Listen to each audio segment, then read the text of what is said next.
சரி தவறு என்பதை தீர்மானிப்பது எப்படி? மதம் ஒன்று சொல்கிறது, சமூகம் வேறொன்றை வலியுறுத்துகிறது. இரண்டுக்கும் இடையே குழப்பம்தான் மிஞ்சுகிறது. என்ன செய்வது? எது சரி எது தப்புன்னு ஆரம்பித்தா ஒரே முடிவு வரும். நான் சொல்கிறது சரி, நீங்கள் சொல்கிறது தப்பு.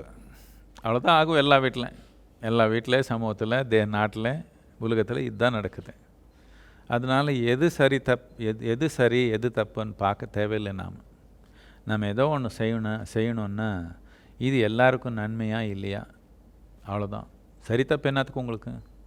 யாரை நிர்ணயிக்க முடியும் சரி தப்பு? சமூகத்தில் யாரோ நிர்ணயிக்கிறாங்க.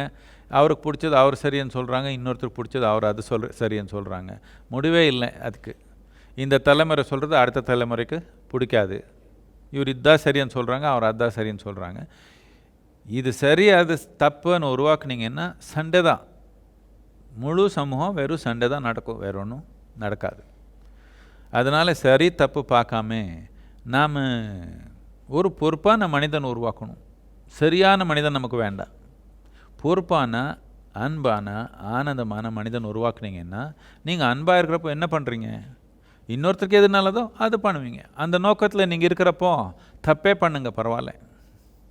எல்லாருக்கும் நன்மை ஏதோ அது தப்பாக இருந்தாலும் அதே பண்ணுங்க, பரவாயில்லையே. எல்லாருக்கும் நன்மையாக இருக்க தப்பாக இருக்க முடியுமான்னு கேட்குறேன். இருக்க முடியுமா? அதனால் எங்கேயோ புத்தகத்தில் எழுதாங்க சரி தப்பு இது வேண்டாம். உங்களுக்குள்ள மனிதத்தன்மை இல்லையா?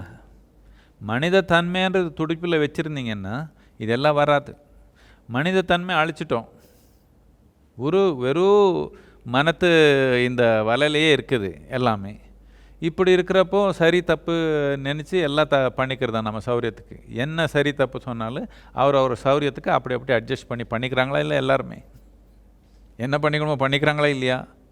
எல்லாம் பண்ணிக்கிறாங்க. அதுக்கு பதிலாக நாம் செய்கிற செயல்னால எல்லாருக்கும் நன்மை இருக்குதா இல்லையா கொஞ்சம் கவனிச்சா, என்ன செய்யணும்னாலும் ஏதோ ஒன்று செய்யணும்னு நினைக்கிறோம், இதனால் எல்லாருக்கும் நன்மை இருக்குதா இல்லையா, இது ஒன்று ஒரே ஒரு எண்ணம் நாம் வச்சுருந்தா நம்ம மனத்தில் தப்பு சரி பற்றி கவனம் வேண்டாம் உங்களுக்கு.